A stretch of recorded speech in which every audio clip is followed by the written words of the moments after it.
ওকে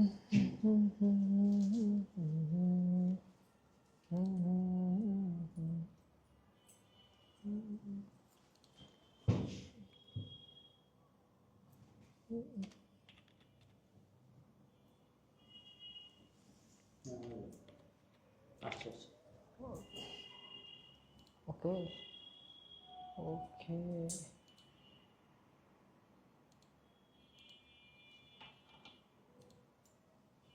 আসসালামু আলাইকুম। আপনারা একটু চলে আসছে। ওকে, আসসালামু আলাইকুম, সবাইকে স্বাগত আমাদের আজকের ক্লাসে। আমাকে একটুখানি জানাবা যে সাউন্ড ক্লিয়ার আছে কিনা, সবকিছু ঠিকঠাক কিনা। ওকে, সো সবাইকে স্বাগত আমাদের আজকের ক্লাসে। আজকে আমরা আলোচনা করব বাংলা সাহিত্যের একটা প্রবন্ধ নিয়ে, আর সেটা হচ্ছে সাহিত্যে খেলা। এই প্রবন্ধটা নিয়ে আমরা আমাদের আজকের ক্লাসে হচ্ছে আলোচনা করব। ওকে ওকে, সো সবকিছু ঠিকঠাক কিনা আমাকে একটু জানাও। আশা করি সবকিছু ঠিকঠাক। Very good.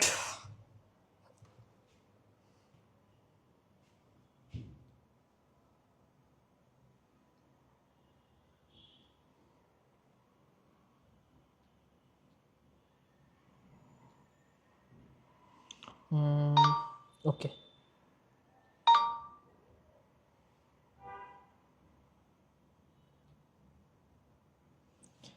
আচ্ছা, সবাই একটু জয়েন করে ফেলো। আমরা আস্তে আস্তে আমাদের ক্লাসের দিকে চলে যাই। তাহলে আমরা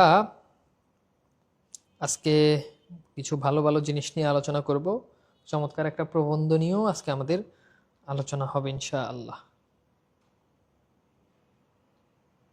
ঠিক আছে,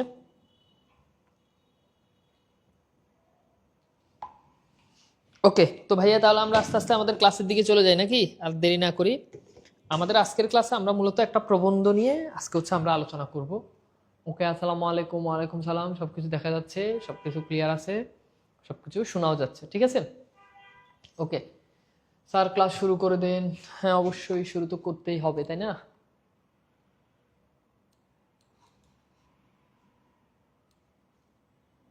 ওকে, তো অনেকে জয়েন করে ফেলেছো, ঠিক আছে। সবাই একটু জয়েন করে ফেলো। আজকের ক্লাসে আমরা এই প্রবন্ধটা নিয়ে আমরা হচ্ছে আমাদের আজকের ক্লাসে হচ্ছে ইনশাল্লাহ আলোচনার দিকে আস্তে আস্তে যাব। ওকে, তো আগে আমরা একটু বুঝি যে সাহিত্যের নামটা কেন এমন হলো। ঠিক আছে, সাহিত্যের নামটা কেন এমন হলো। সাহিত্য তো বুঝো, অর্থাৎ সাহিত্যে কিভাবে খেলা করা যায়। সাহিত্যের খেলা নামটা তো এটাই বুঝাচ্ছে, তাই না? তো আমরা বেসিক্যালি আজকের ক্লাসে সাহিত্য কিভাবে খেলা করা যায় সেই জিনিসটাই হচ্ছে আমরা আজকের ক্লাসে হচ্ছে শিখবো। তার আগে তোমাদেরকে একটু বলি, এই যে এটা কিন্তু গল্প না, এটা কিন্তু প্রবন্ধ। ঠিক আছে, প্রবন্ধ। তো প্রবন্ধ কি? যেখানে লেখকের জ্ঞান গম্ভীর আলোচনা থাকে, কোনো একটা সাবজেক্টকে উদ্দেশ্য করে লেখক যে জ্ঞান গম্ভীর আলোচনা করে সেটাকেই বলে প্রবন্ধ। এখানে কোনো ক্যারেক্টার থাকে না, কোনো কাহিনী থাকে না, ওই জায়গাটাকে, ওটাকে আমরা অ্যাকচুয়ালি যেটা বলি সেটা হচ্ছে কি, সেটা হচ্ছে আমাদের সাহিত্য। ওকে, তা সেটা হচ্ছে আমাদের প্রবন্ধ। তো আশা করি প্রবন্ধের মূল থিমটা আমাদের কাছে মোটামুটি এতটুকু পর্যন্ত ক্লিয়ার। ভাইয়া, বাংলা ব্যাকরণ লিখিত অংশ কি পড়াবেন? অবশ্যই পড়াবো। বাংলা ব্যাকরণে লিখিত অংশ তোমাদের পড়ানো হবে, মূল ক্লাসগুলো চলতেছে। তোমরা দেখবা যে তোমাদের যেই কোর্সের যে মডিউল দেওয়া হয়েছে ওই মডিউলে দেখবে যে আমাদের ওইটা আছে। ওকে, আচ্ছা, সমস্যা নেই, সব পড়ানো হবে।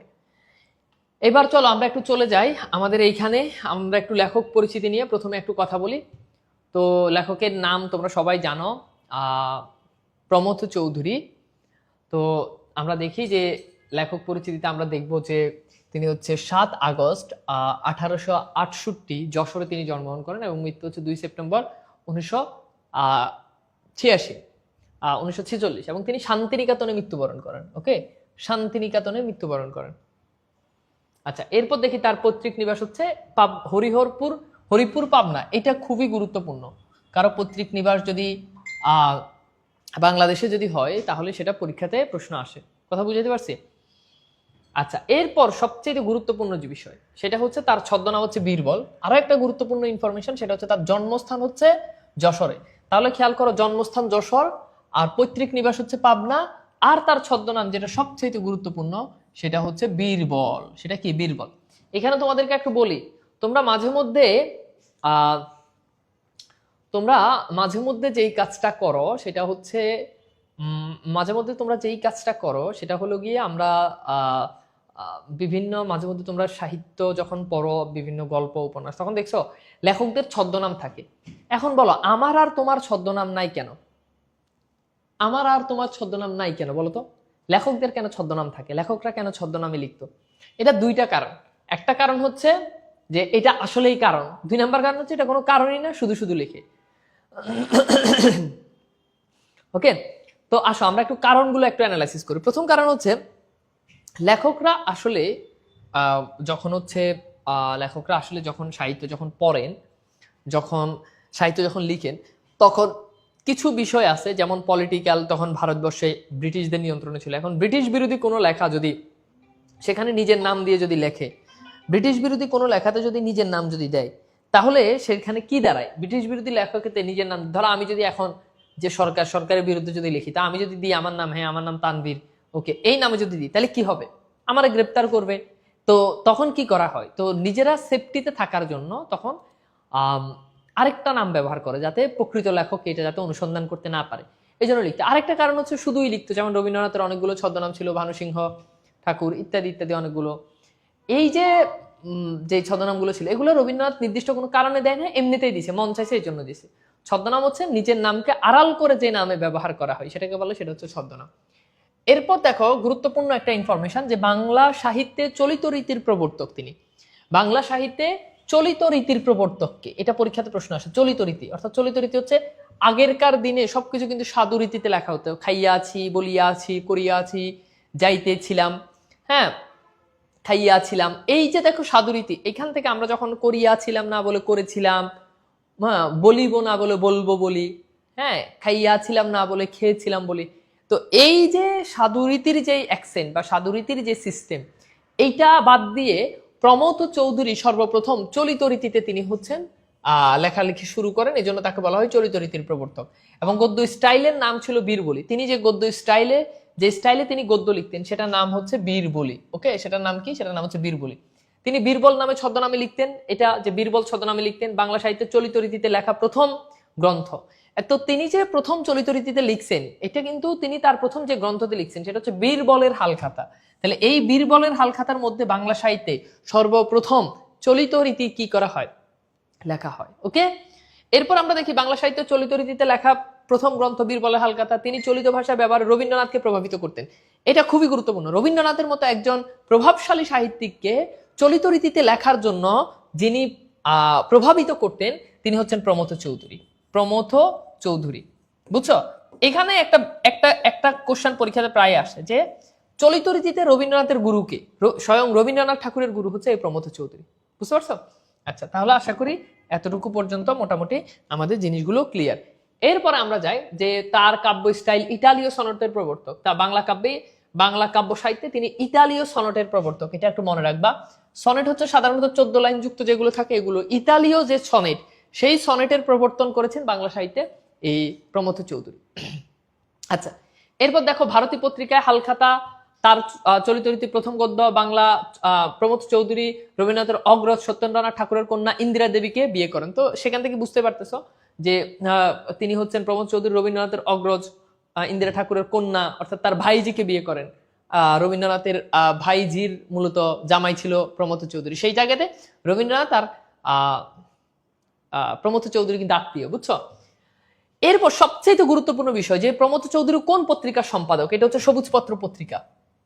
সবুজপত্র পত্রিকা বাংলা সাহিত্যে অনেক বিখ্যাত।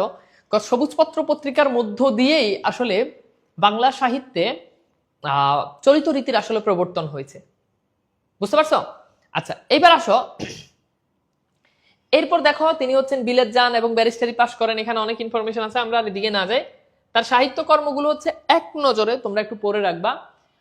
তার প্রবন্ধগুলোর ভিতরে রয়েছে তেল নুন লাকড়ি, এরপর রয়েছে বীরবলের হালখাতা, নানা কথা, আমাদের শিক্ষা, দুই আরি কথা, তারপর হচ্ছে বীরবলের টিপ্পনী, এরপর রয়েছে রায়তের কথা, নানা চর্চা, গড়ে বাইরে, প্রাচীন হিন্দুস্তান, বঙ্গ সাহিত্যের সংক্ষিপ্ত পরিচয়, তারপর হচ্ছে প্রাচীন বঙ্গ সাহিত্যের হিন্দু ও মুসলমান, এগুলা।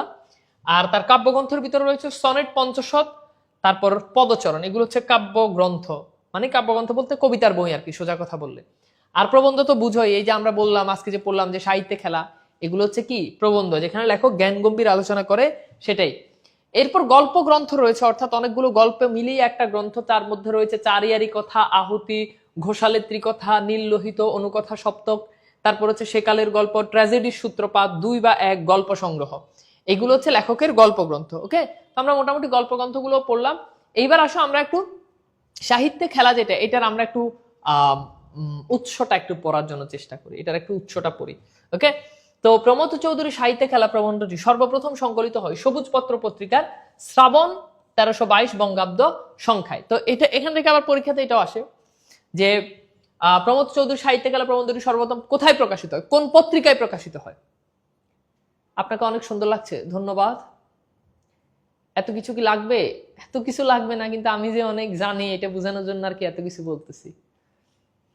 ওকে, এইবার আসে, এরপর দেখো আমরা দেখি যে তো কোন সংখ্যায় প্রকাশিত, এটা হচ্ছে শ্রাবণ সংখ্যায় প্রকাশিত হয়। ওকে, সাহিত্যে খেলা শ্রাবণ সংখ্যায় প্রকাশিত, অর্থাৎ শ্রাবণ মাসে সবুজ পত্র পত্রিকার যে যে সংখ্যাটা বের হয়েছে সেটাকে বলে। পরে তার প্রবন্ধ সংগ্রহ বইয়ে এটা সংকলিত হয়। ওকে, বুঝাইতে পারছি, কনসেপ্টটা ক্লিয়ার? এইবার আসো আমরা একটু মূল ভাবটা একটু পড়ি, যে এই যে প্রবন্ধটা আছে এটার মূল ভাবটা আসলে কি, এটার কনটেক্সটটা কি। এই প্রবন্ধে সাহিত্য চর্চার আদর্শ, উদ্দেশ্য সম্পর্কে লেখকের মতামত, দৃষ্টিভঙ্গি সুস্পষ্ট পরিচয় ফুটে ওঠে। লেখাটি ঈষৎ, ঈষৎ মানে সামান্য, সংক্ষিপ্ত আকারে এখানে মুদ্রিত হয়েছে, অর্থাৎ তোমাদের বইতে কিন্তু পুরোটা নাই, একটু কম আছে। প্রমথ চৌধুরীর মতে সাহিত্যের উদ্দেশ্য হচ্ছে সকলের আনন্দ দান করা, কারো মনোরঞ্জন করা না, অর্থাৎ কাউকে মনোরঞ্জন করা, অর্থাৎ কাউকে খুশি করে দেওয়া, এটা সাহিত্যের উদ্দেশ্য না। আপনি কি টেস্ট পেপার লঞ্চ করবেন? বাবা যা আছে সব কোর্সে পড়াই দিব, বাংলা বাজ বই কিনবা শেষ, এত ভুজুং বাজুং কথা বলো কেন? এটা লাগবে ওইটা লাগবে, যেটা পড়াচ্ছি ওইটা পড়ো, ভং ভাং কথা বলে। খালি বাপমার টাকা খসানো, এই বই ওই বই, টেস্ট পেপার বই, এই বই সে বই। বাপমার টাকা দিয়ে কোর্সে ভর্তি করেছে, ক্লাস কর, আমার চেহারা দেখলেই তো পাস করবা। এবার আসো ভাইয়া আমার দিকে খেয়াল করো। তো কথা হচ্ছে আমাদের এই যে কারো মনোরঞ্জন করার জন্য না, অর্থাৎ লেখকের মতো সাহিত্যের উদ্দেশ্য হচ্ছে কি মনোরঞ্জন করা, কাউকে খুশি করে দেওয়া। তুমি আমার জন্য কবিতা লিখছো, প্রিয় তানভীর স্যার, আপনাকে না দেখলে রাতের ঘুম হারাম হয়ে যায়, আপনার ক্লাস না করলে গলা দিয়ে খাবার নামে না, এটা কিন্তু সাহিত্যের উদ্দেশ্য না।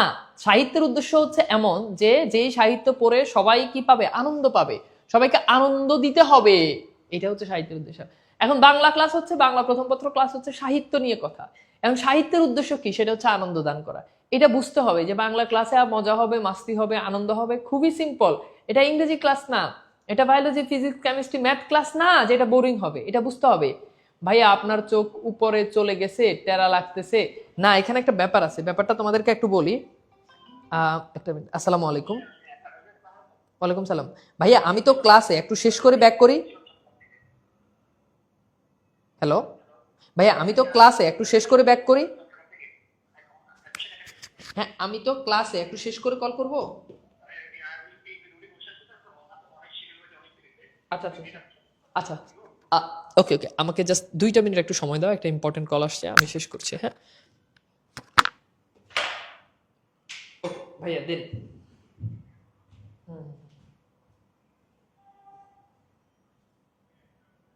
ভাইয়া আসসালামু আলাইকুম, কেমন আছেন? আচ্ছা আচ্ছা, জি ভাই জি। হুম, না ভাইয়া আসলে হুম, আচ্ছা আচ্ছা আচ্ছা। না এখন ভাইয়া বুঝতে পারছি, ওকে ভাই থ্যাংক ইউ। না মানে ব্যাপারটা হচ্ছে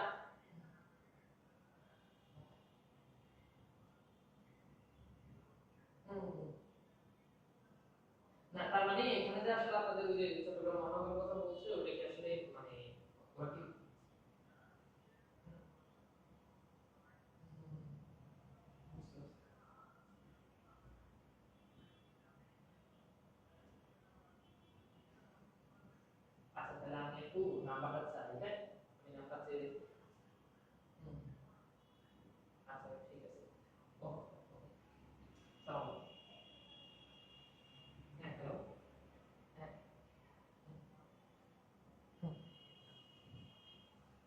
হুম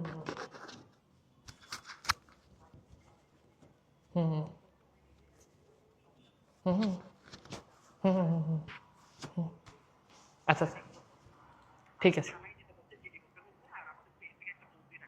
ওকে ওকে ওকে ওকে ওকে, ঠিক, ওকে। তো এইবার আসো আমরা একটুখানি যাই, আহ, আমরা একটুখানি যাই ক্লাসে, দুঃখিত। ওকে, যেখানে ছিলাম এই জায়গাটাতে ছিলাম যে সাহিত্যের উদ্দেশ্য হচ্ছে সবাইকে আনন্দ দেওয়া। সাহিত্য পড়বা, এটা আনন্দ নিয়ে পড়তে হবে, মজা করে পড়তে হবে, ভংসং করা যাবে না, সাহিত্য কখনো বোরিং হওয়া যাবে না। এরপর বলছে কারো মনোরঞ্জন করা না, যেমন আমরা দেখি যে সরকারকে তেল মেরে মেরে লেখা, লেখে না, সরকারকে তেল মেরে মেরে লেখা। সাহিত্য লিখতে একটা সময় বাংলাদেশে এটা অনেক চলতো, সামনেও হয়তো চলবে। স্পেসিফিক মানুষকে খুশি করার জন্য লেখা, লিখছে না, এটা এটা করা যাবে না। সমাজের মনোরঞ্জন করতে গেলে সাহিত্যে হয়ে পড়ে স্বধর্মচ্যুত। অর্থাৎ তুমি যদি সাহিত্য লিখতে গিয়েও যদি চিন্তা করো যে কাউকে খুশি করবা, যেমন প্রেমিকার জন্য প্রেমিক কি করে, কবিতা লিখে। এখন প্রেমিকার জন্য যখন প্রেমিক কবিতা লিখে, তখন প্রেমিকের উদ্দেশ্য থাকে কি, প্রেমিকাকে খুশি করা। এই যে প্রেমিকাকে খুশি করার জন্য যখন লিখে, তখন আমাকে টেরা লাগতেছে, এটা হচ্ছে কেন, আমি তোমাকে বলি ভাই আমি টেরা না। মানে টেরা লাগতেছে হচ্ছে ক্যামেরাটা এইখানে, যে আমি কিন্তু এখন ক্যামেরার দিকে দাঁড়ায় আছি, তাকায় আছি, আমি কিন্তু আমার বাসা থেকে ক্লাস নিচ্ছি না, অন্য জায়গা থেকে ক্লাস নিই, থাপড়ামো আমার টেরা কইলে। আমি ক্যামেরার দিকে তাকায় আছি, কিন্তু ক্যামেরার দিকে না তাকে উপর দিকে তাকাইছি, কারণ উপরে হচ্ছে মনিটর, ওই মনিটরের দিকে তাকাইলে তোমাদের কমেন্টগুলো পড়ি। তো আমি যখন মনিটরের দিকে যখন তাকাই, তখন তোমাদের কমেন্টগুলো দেখা যায়। উল্টাপাল্টা কথা কইবি না। এইবার আসো, তো বলছে সমাজের মনোরঞ্জন করতে গেলে সাহিত্য হয়ে পড়ে স্বধর্মচ্যুত। অর্থাৎ প্রেমিক যখন প্রেমিকার জন্য যখন লিখে, প্রেমিক যখন প্রেমিকার জন্য যখন কবিতা লিখে, তখন প্রেমিকের টার্গেট থাকে প্রেমিকাকে খুশি করার জন্য, তখন সাহিত্যর যে ধর্ম, সেই ধর্ম থেকে আসলে কি করে, আহ ধর্মচ্যুত হয়ে পড়ে। অর্থাৎ সাহিত্য হবে সবার জন্য উন্মুক্ত, এখানে কাউকে স্পেসিফিক কাউকে খুশি করার উদ্দেশ্য থাকবে না। অন্যদিকে সাহিত্যের উদ্দেশ্য শিক্ষা দান করাও না। আর এই যে একটা গুরুত্বপূর্ণ লাইন বলছে যে সাহিত্যের উদ্দেশ্য শিক্ষা দান করাও না। এই যে আমরা যে বাংলা প্রথম পত্র পড়ি, অপরিচিতা পড়ি, বিলাসী পড়ি, এখান থেকে যে আহামরি তুমি অনেক কিছু শিখতে পারবা, ব্যাপারটা এরকম না। এটা সত্য কথা, এটা বললে এখন অনেকে বলবো যে ভাই এটা কেমন কথা, বাংলা প্রথম পত্র বই কি তার মানে শিক্ষা নাই, আছে। কিন্তু সাহিত্যের উদ্দেশ্য কিন্তু এটা না যে তোমার শিখাইবো, এটার উদ্দেশ্য কিন্তু তোমাকে আনন্দ দেওয়া। সুতরাং আমরা প্রথম পত্র ক্লাসে কিছু শিখবো না, আমরা মজা নিব, আমরা আনন্দ নিব, বুঝছো? এটা আমাদেরকে কবি বলছে, আমি কইছি না। এটা গিয়ে কলেজে স্যারে গিয়ে কইবা যে স্যার আপনি এমন করেন কেন, আপনি কিছু কিছু বাংলা স্যার চোখ এমনি পোলাবেন একটি ক্লাসে আয়ে পড়াইতেছে গল্প, স্যার পড়াইতেছে, স্যার বুঝছে, পোলাবেন কিছু হ্যাঁ স্যার বুঝছি, সেরা সেরা জোস জোস, জি স্যার সব বুঝছে। এটা না, তো স্যারকে বলবা যে স্যার স্যার এখানে কিন্তু লেখক কিন্তু বলছে, প্রমোদ চৌধুরী বলছে যে এটা শিক্ষা দানের উদ্দেশ্য না, শিখমু না, আনন্দ দেন, মজা দেন, লাইট থাইব স্যারদের। কারণ পাঠ্য বিষয় মানুষ পরে অনিচ্ছা এবং বাধ্য হয়ে, এই যে দেখা আবার পরের লাইনে বলছে, এটা কিন্তু মূল ভাব, মানে পুরো ইয়েটা সামারি করা হচ্ছে।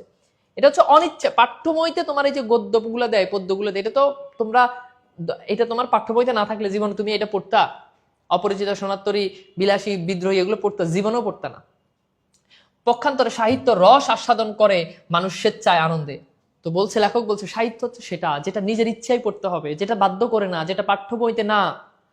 ওকে, এরপর বলছে তাছাড়া শিক্ষার উদ্দেশ্য জ্ঞানের বিষয় জানানো, পক্ষান্তরে সাহিত্যের উদ্দেশ্য মানুষের মনে সাড়া জাগানো। তাহলে দেখো শিক্ষার উদ্দেশ্য হচ্ছে কি, জ্ঞানের বিষয় জানানো। শিক্ষার উদ্দেশ্য হলো কি, শিক্ষার উদ্দেশ্য হচ্ছে জ্ঞানের বিষয় জানানো। আর পক্ষান্তরে সাহিত্যের উদ্দেশ্য কি, সাহিত্যের উদ্দেশ্য হচ্ছে মানুষের মনে সাড়া জাগানো। সাহিত্য হচ্ছে মানুষ যেটা পড়ে মনে সাড়া জাগবে সেটা। আর জ্ঞান হচ্ছে যেটা, শিক্ষা হচ্ছে যেটা জ্ঞানের জ্ঞানের জ্ঞানের বিষয় জানানো। দুইটা কিন্তু আলাদা জিনিস। লেখকের মতে সাহিত্যের সঙ্গে তুলনা চলে খেলাধুলা। দেখছো এই যে আমি যে বলি যে বাংলা খেলনা, লেখক কিন্তু আমার কথাই কিন্তু আরো বহু বছর আগে কিন্তু বলে দিছে যে সাহিত্যের সঙ্গে তুলনা চলে খেলাধুলা। তার মানে সাহিত্য পড়া আর খেলাধুলা করা দুইটা সেম। খেললে কি হয়, খুব মজা পায়, আনন্দ লাগে, ক্লান্তি চলে যায়, এনজয় করি খেলাধুলা। তো সাহিত্য হবে এরকম যেটা তোমাকে কি করে আনন্দ দিবে। সুতরাং আজকে থেকে আমরা পড়বো না, আমরা খেলবো। খেলাধুলা যেমন নিছক আনন্দই প্রধান, খেলাধুলার কিন্তু অন্য কোনো উদ্দেশ্য নাই। হ্যাঁ, কিছু ব্যতিক্রম কিছু উদ্দেশ্য আছে, শারীরিক একটু কসরত হবে, একটু ব্যায়াম হবে, ব্লা, বাট প্রধান উদ্দেশ্য কি, আনন্দ। সাহিত্যও তাই, অর্থাৎ সাহিত্যের প্রধান উদ্দেশ্য হবে আনন্দ। খেলাধুলা যেমন আনন্দ ছাড়া অন্য কোনো উদ্দেশ্য নেই, সাহিত্যের উদ্দেশ্য তেমনি একমাত্র আনন্দ দান করা। অর্থাৎ সাহিত্য তোমাকে কি করবে? আনন্দ দিবে। এটা ছাড়া সাহিত্য পড়ে এমসিকিউ সিকিউ কমন পাবা, এইসব ভণ্ডামি বাদ দিতে হবে। ঠিক আছে? তার মানে আমরা এখন থেকে কমন পড়ার জন্য পড়বো না। ঠিক আছে? পরীক্ষায় ফেল করব। কথা কিছু সঠিক কিছু ভুল, মানে কিছু সঠিক না বর্তমান প্রেক্ষাপটে। ঠিক আছে ভাইয়া, ইনবক্সে আসিও তুমি, তোমার সাথে কথা আছে আমার। এর নাম কি? রাহাত হোসাইন। ওরে ব্লক করো। কার ইনবক্সে রাখে? ইনবক্সে কি? ইনবক্সে কি বাবা তোমার? ইনবক্সে কি? আমি তো বুঝি নাই। হ্যাঁ, এই যে এটা কে? এটার ব্যান করে দিছি। ইনবক্সে রাখো কেন? ক্লাস হইতেছে এনে, ক্লাসে আবার ইনবক্স কি? Suspend member. 12 ঘন্টা, 24 ঘন্টা, 3 দিন। তোমরা বলো কয় দিনের জন্য করবো বলো তো? মানে পার্মানেন্ট ব্লক করলাম না। 28 দিন, 14 দিন, 7 দিন, 3 দিন, 24 ঘন্টা, 12 ঘন্টা, কয়দিন বলো? তোমরা বলো, তোমরা যেটা বলবো এটাই হবে। বলো ইনবক্সে টাকা ডাকি, এগুলো কোন ধরনের ফাইজলামি? আচ্ছা যাও, 3 দিনের জন্য করছি। ইয়েস। আচ্ছা এবার আসো। হ্যাঁ, ওর ওর খেলা খতম। আচ্ছা এবার দেখো, দেখছো এই যে রাহাত পোলা তো ব্যান করে দিছি, নাহলে পোলা দেখতে যে তোমরা সবাই 24 দিন 24 দিন লিখতেছো অনেকে। কত বড় হারামি তোমরা, চিন্তা করো। ওকে, এবার আসো আমরা মূল ইয়েতে যাই। জগৎ বিখ্যাত ফরাসি ভাস্কর রোদা। রোদা হচ্ছেন একজন ভাস্কর শিল্পী। ভাস্কর শিল্পী কি? রোদা হচ্ছে যে যিনি ভাস্কর্য বানায় আর কি, তিনি, তার নাম হচ্ছে রোদা। ভাস্কর্য তো বুঝো ওই যে মূর্তি, এগুলোকে যারা বানায় তারা হচ্ছে কি ভাস্কর বলে। যেমন আমাদের বড় বড় ভাস্কর্য আছে, অপরাজিতা, ঢাকা ইউনিভার্সিটিতে অনেক ভাস্কর্য আছে না, সবাই, জাহাঙ্গীরনগর ইউনিভার্সিটিতে সংসপ্তক। এইগুলো হচ্ছে কি এই এরকম জগৎ বিখ্যাত একজন ভাস্কর শিল্পী আছে, তার নাম হচ্ছে রোদা, যিনি নিতান্ত জড় প্রস্তর, প্রস্তর মানে হচ্ছে পাথর, দেহ থেকে অসংখ্য জীবিত প্রায় দেব দানব কেটে বার করেছেন। তিনিও শুনতে পাই যখন তখন হাতে কাদা নিয়ে আঙ্গুল টিপে টিপে মাটির পুতুল তৈরি করে থাকেন। অর্থাৎ এখানে রোদার কথা বলছেন। রোদা কি করেন? পাথর থেকে, অর্থাৎ জড়প্রস্তর পাথর, এই পাথর থেকে তিনি কি করেন? অসংখ্য জীবিত প্রায় দেব দানব কেটে বের করেছেন। অর্থাৎ পাথর থেকে কি করে? জীবিত মানুষের মতো তিনি কি করে? ভাস্কর্য তৈরি করে, জীবিত মানুষের মতো ভাস্কর্য তৈরি করে। ওকে, এরপর বলছে এই পুতুল গড়া হচ্ছে তার খেলা। তাহলে রোদার কাজ হচ্ছে কি? পুতুল গড়া। এক একজন এক একটা নিয়ে খেলে। তাহলে বলো তানভীর ভাই কি নিয়ে খেলে? তাহলে বলছে যে এই যে রোদা, তার কাজ হচ্ছে কি? এই যে, আর এরপর হচ্ছে কি? আঙুল টিপে মাটির পুতুল তৈরি করেন। আবার ওই যে মাটির পুতুল তৈরি করতে কেউ দেখছে এরকম টিপে টিপে টিপে টিপে মাটির পুতুল বানায়। তো এই জন্য বলছে যে তিনি কি করেন? মাটির পুতুল তৈরি করেন। এই পুতুল বানানোই হচ্ছে তার খেলা। শুধু রোদা কেন, পৃথিবীর শিল্পী মাত্রই এই শিল্পের খেলা খেলে থাকে। অর্থাৎ পৃথিবীর যত শিল্পী আছে সব শিল্পীর কাজ হচ্ছে কোনো না কোনো কিছু নিয়ে খেলা। যিনি গান গায় তার কাজ হচ্ছে কণ্ঠ নিয়ে খেলা, তাই না? যিনি ভাস্কর্য বানায় তার কাজ হচ্ছে এই ভাস্কর্য নিয়ে খেলা। যিনি অভিনয় করে তার কাজ হচ্ছে অভিনয় নিয়ে খেলা। সে একই সাথে হাসির অভিনয় করতে পারবে, কান্নার অভিনয় করতে পারবে, রোমান্টিক অভিনয় করতে পারবে। প্রত্যেকটা মানুষ এক একটা জায়গাতে কি করেন? এক একটা জিনিস নিয়ে খেলেন। ওকে, বুঝছো? আচ্ছা এইবার খেয়াল করে দেখো, এরপর বলছো শুধু রোদা কেন, পৃথিবীর শিল্প মাত্র এই শিল্পের খেলা খেলে থাকেন। যিনি গড়তে জানেন তিনি শিবও গড়তে জানেন, বাদরও গড়তে জানেন। এই যে একটা গুরুত্বপূর্ণ কথা, এই যে একটা গুরুত্বপূর্ণ কথা, বুঝছো? যিনি পারেন তিনি সবই পারেন, যিনি পারেন তিনি সবই পারেন। একবার আমি আমার এক গার্ডিয়ানকে বললাম, নাম নাই বলি, আমার কোন গার্ডিয়ান সেটা নাই বলি, বললাম যে একটা বিয়ে শাদী করাই দিলে ভালো হয়, যোগ তো খারাপ, এনগা ছেলে মেয়েরা তো খারাপ হয়ে যায়, কম বয়সে বিয়ে শাদী। তখন আমি মাত্র ইন্টার পরীক্ষা দিছি।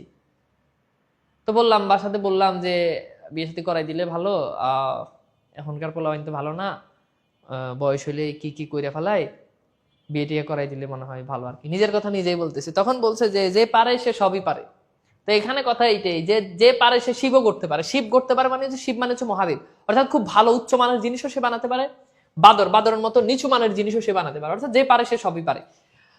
আমাদের সঙ্গে বড় বড় শিল্পীদের তফাৎ এইটুকু যে তাদের হাতে এক করতে আর হয় না, সম্ভবত এই কারণে, অর্থাৎ তাদের হাতে এক করতে আর হয় না সম্ভবত এই কারণে কলা রাজ্য মানে সে সাহিত্য রাজ্য বা শিল্পকলার পরিমণ্ডল, মহাপুরুষদের যা খুশি তাই করার যে অধিকার আছে ইতর, ইতর মানে হচ্ছে ছোট, নগণ্য, ইতর শিল্পীদের সে অধিকার নেই। অর্থাৎ বলছে যারা বড় শিল্পী তারা যে কোনো কিছু চাইলে করতে পারে। যে ভালো অভিনয় করে সে কিন্তু একই সাথে হাসির অভিনয় করতে পারে, কান্নার অভিনয় করতে পারে। আর যে মনে করো টুকটাক অভিনয় করে সে কিন্তু সব অভিনয়তে কিন্তু অ্যাডজাস্ট করতে পারে না। তো এই জন্য বলছে যে ইতর শিল্পী অর্থাৎ নগণ্য শিল্পীদের সাথে বড় শিল্পীদের পার্থক্য এখানেই, বুঝছো? স্বর্গ হইতে দেবতা মাঝে মধ্যে ভূতলে অবতীর্ণ হওয়াতে কোনো আপত্তি করেন না, কিন্তু মর্তবাসী পক্ষে রসাতলে গমন করাটা বিশেষ নিন্দনীয়। খুব গুরুত্বপূর্ণ লাইন। অর্থাৎ যারা স্বর্গে থাকে তারা কিন্তু চাইলে মাটিতে, ভূতল মানে হচ্ছে মাটি, মাটিতে নিচে আসলে কারো কোনো সমস্যা নাই। স্বর্গ থেকে কেউ যদি জমিনে আসতে চায়, পৃথিবীতে আসতে চায়, কোনো সমস্যা নাই। কিন্তু পৃথিবীর মানুষ যদি পৃথিবী থেকেও আরো নিচে নেমে যেতে চায়, অর্থাৎ রসাতল অধপতনে চলে যেতে চায়, তাহলে এটা নিন্দার বিষয়। বুঝতে পারছো? আচ্ছা, এরপর আমরা দেখি এরপর কি। এরপর বলছে অথচ এই কথা অস্বীকার করার জো নাই, অর্থাৎ এই কথা অস্বীকার করার কোনো উপায় নাই যখন এই জগতে 10টা দিক থাকে। অর্থাৎ জগতে কিন্তু 10টা দিক। অনেকে বলবে 10টা দিক কেমনে? এই যে দেখো, ধরো এরকম 4টা দিক, এখানে এটা একটা দিক, এটা একটা দিক, এটা একটা দিক, এটা একটা দিক। তো তুমি যদি আবার হিসাব করো তাহলে দেখবে যে এইখানে আরো দিক তৈরি হয়, এখানে এরকম মোট 10টা দিক আছে, 4টা না, মোট 10টা দিক। 10টা দিক আছে, তখন সেই সব দিকে গতায়াত মানে হচ্ছে যাতায়াত করার প্রবৃত্তি মানুষের পক্ষে স্বাভাবিক। অর্থাৎ যখন চারদিকে যেদিকে মানুষ জায়গা পাবে, যে দিক 10টা দিক থাকলে মানুষ 10 দিকেই যাইতে চাইবে, এটা খুব স্বাভাবিক, এটা অস্বীকার করার কিছু নাই। ঠিক আছে, এরপর খেয়াল করে দেখো, এরপর বলছে মন উঁচুতে উঠতে চায়, নিচুতে নামতে চায়, বরং সত্য কথা বলতে গেলে সাধারণ লোকের মন স্বভাবতই যেখানে আছে তারই চারপাশে ঘুরে বেড়াতে চায়, উঠতে চায় না, ডুবতে চায় না। কিন্তু সাধারণ লোকের কি ধর্ম, কি নীতি, কি কাব্য, হ্যাঁ, সকল রাজ্যেরই অহরহ ঢানায় ভর দিয়ে থাকতেই পরামর্শ দেয়। একটু উঁচুতে না চড়লে আমরা দর্শক এবং শ্রোতমণ্ডলী মানে শ্রোতমণ্ডলীর নয়ন মন আকর্ষণ করিতে পারি না। অর্থাৎ একটু উঁচুতে উঠতে চায়, সবাই একটু উঁচুতে উঠতে চায়, কারণ একটু উঁচু না হলে সবার দৃষ্টি আকর্ষণ করা যায় না। সবাই যদি একটু উঁচুতে না ওঠে, আমরা কি করি? নিজের টাকা খরচ করে নিজে স্ট্যাটাস দিই। চাইলে আইফোন, আমার কিন্তু ক্ষমতা নাই 10,000 টাকার আইফোন চালানোর পোলার ক্ষমতা নাই, কিন্তু পোলায় চুরি করে আইফোন কিনে 1 লাখ টাকা দিয়ে, 1.5 লাখ টাকা দিয়ে। কেন? কারণ সে নিজেকে উঁচুতে উঠাতে চায়। কারণ সে কি চায়? সে নিজেকে উঁচুতে উঠাতে চায়। এটাই হচ্ছে কথা। অর্থাৎ আমরা কি করি? সবাই নিজেকে উঁচুতে না উঠলে, আইফোন না চালালে তো সবাই মনোযোগ দিবে না। সাইকেল কেনার ক্ষমতা নাই, কিন্তু বাপরে কাবু কইরা হুন্ডা কিনে, কারণ হুন্ডা না কিনলে তো মায়ের অ্যাটেনশন পাওয়া যাবে না। তো কথা বুঝতে পারছো? এই জন্য বলছি বেনিতে মানে হচ্ছে বক্তব্য দেওয়ার যে মঞ্চ, বক্তব্য দেওয়ার যে জায়গাটা থাকে, উঁচু জায়গা, এটাকে বলছে বেনিতে না বসলে আমাদের উপদেশ কেউ মানে না, রঙ্গমঞ্চে না চললে আমাদের অভিনয় কেউ দেখেন না। তো বলছে আমরা যদি যে জায়গাতে, উঁচু জায়গাতে যদি না দাঁড়াই, আমরা যদি বক্তব্যের জায়গায় যদি না দাঁড়াই, তাহলে আমাদের বক্তব্য কেউ শুনবে না। আবার রঙ্গমঞ্চ, ওই যে যেখানে আগে যে মঞ্চ হতো না, এই মঞ্চে না দাঁড়ালে কেউ আমাদের অভিনয় দেখবে না। রাস্তায় দাঁড়ায় অভিনয় করলে তো কেউ সে অভিনয় দেখবে না। আর কাষ্ঠমঞ্চ হচ্ছে ওই যে কাঠের যে বক্তব্য দেয়, যে ওটা আর কি, যেখানে দাঁড়ায় বক্তব্য দেয়, হ্যাঁ, মঞ্চ টাইপের আর কি, বা ইয়ে টাইপের, যেখানে দাঁড়ায়। এই কাষ্ঠমঞ্চে না দাঁড়ালে আমাদের বক্তৃতা কেউ শুনে না। সুতরাং জনসাধারণের চোখের সম্মুখে থাকবার লোভ আমরা অগত্যা মানে অন্য উপায় না পেয়ে 24 ঘন্টা টঙে চড়তে চাই। টং মানে উঁচু, অর্থাৎ আমরা সবাই অ্যাটেনশন পাওয়ার জন্য কি করি? সব সময় উঁচুতে থাকতে চাই। সব সময় কি চাই? উঁচুতে থাকতে চাই। এরপর বলছে কিন্তু পারি না, কিন্তু আমরা সেটা পারিই নে। ঠিক আছে, ওকে। এরপর দেখো, অনেকের পক্ষে নিজের আয়ত্তের বহির্ভূত উচ্চস্থানে উঠবার চেষ্টায় মহাপতনের কারণ হয়। তোমরা কি নেকলেস পড়ছো? নেকলেস গল্পটা কি তোমরা পড়ছো?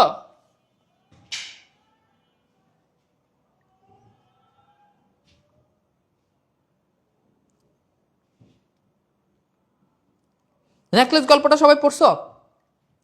নেকলেস গল্পের মূল কনসেপ্ট কি বলো? দেখছো যে তোমাদেরকে পড়াইলাম না এটা? নেকলেসে কি তার হার নাই? এখন হার না থাকার কারণে সে কি করে? নিজের তো আয়ত্ত নাই, এই জন্য সে কি করে? আরেকজন থেকে ধার নেয়, এবং এই ধার নেওয়ার থেকে নিজের যা ক্ষমতা, এর থেকে উঁচুতে উঠার কারণে, এর থেকে উঁচু স্থানে নিজের জামাই ইনকাম করে মাসে 2,000 টাকা, কিন্তু ভাব নিয়ে থাকে রাজরানীর মতো। এরকম করতে গিয়েই তো কি হয়েছে? পতন হয়েছে। তো এখানে সেটাই বলছে, অনেকের পক্ষে নিজের আয়ত্তের বহির্ভূত উচ্চস্থান উঠবার চেষ্টায় মহাপতনের কারণ। এই কাজ করা যাবে না, যতটুকু অ্যাবিলিটি আছে তার ভিতরেই থাকতে হবে, এর থেকে বেশি চিন্তা ভাবনা করলে পতন হবে। এসব কথা বলার অর্থ এই যে কষ্টকর হলেও আমাদের পক্ষে অবশ্য মহাজনের পথ অনুসরণ করাই কর্তব্য। মহাজন মানে হচ্ছে যারা মহামানব, যারা তাদেরকে, ওকে।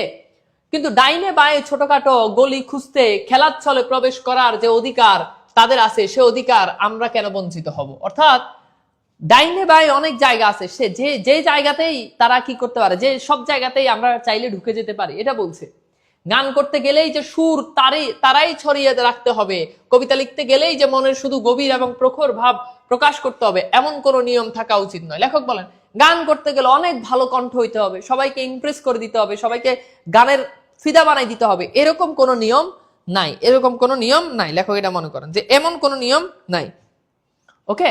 তো বলছে যে যারা কবিতা লিখেন, কবিতা লিখতে গেলে একেবারে মনের মাধুরী মিশিয়ে অনেক উচ্চ মানের কবিতা লিখতে হবে, এমন কোন নিয়ম নাই। তুমি যা পারো তাই লিখো, তুমি গান যাই পারো তাই লিখো, কোনো সমস্যা নেই। তোমার গানের গলা হিরো আলমের মতো হইলেও তুমি গেয়ে যাও, সমস্যা নেই। এটাই লেখক বলছে।